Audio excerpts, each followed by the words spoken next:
Hello and welcome to Best WP7 Games.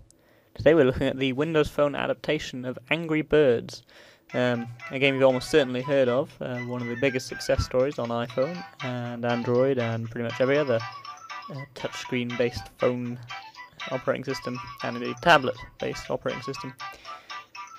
Came to Windows Phone a few months back, and let's have a look how it's, what it's like. Anyone who's not actually played any of the other Angry Birds games or seen them, I'll give you one of the early levels, what I'm not very good at.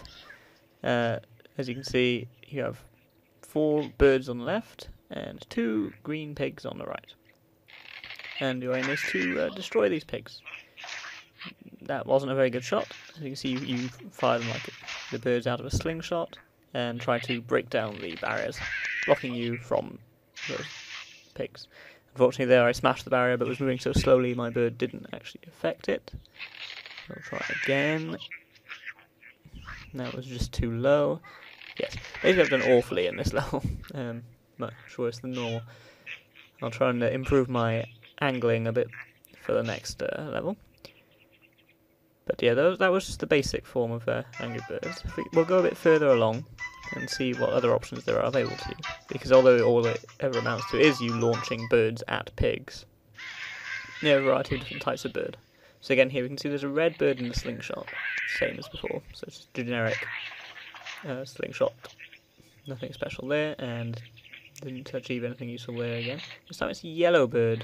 This one, if you tap it, it makes it accelerate in a straight line in the direction it's facing.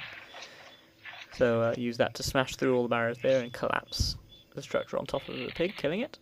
Now the blue one is a bit odd. You tap and it divides into 3. So again, good for hitting a wide area. Also quite good at smashing through glass. And again, back to red. And yes, yet another poorly aimed couple of shots there. So this time we'll try one of the a different sort of level. Because both of those are fairly straightforward.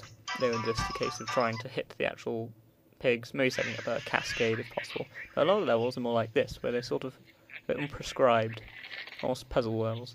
See these little boxes of TNT? Yeah, they explode when hit by objects. I'll just point out the route I'm actually taking here is not the ideal one, but it should do. Basically, if you hit all of the explosives with something, you'll cause enough damage to hopefully kill all of the pigs. So I'll use the bird for the last shot to try and get to that TNT over there, and missed it. But if I'd hit the TNT at the top, it should have caused more of a chain reaction. As you can see, that level much more of a puzzler, but for another one like this, I'll try this level over here. Again, a very prescribed one, and much, in fact, more so than the last. This one, it's all about setting up a chain reaction of rocks and TNT, and it also shows how the random nature of the game doesn't always mean that even if you get a perfect shot, it doesn't always work. So it depends on how the physics decide to behave. So, and this route I've done in the past has led to an instant death for everyone, and in this case, not quite. Just the whims of fate there. Killed all but 2 of the pigs. Those 2 left just slightly wounded. And trying to hit them with those 2 birds, really quite hard. So I've actually managed to do it, I think. You should roll down this corner. Yep. Still not as good as my previous score, which was indeed obtained the way you're meant to do it, by killing them all in one fell swoop. And that's the thing. Occasionally the game, when it's trying to be too puzzly, can be slightly frustrating, just because you can get everything right and still not kill all the pigs. Most of the time, though, it's down to your own ineptitude, or indeed, most of the levels aren't even puzzly, they're just very, very random. But the thing is, it's great fun anyway, and it's available on the marketplace now.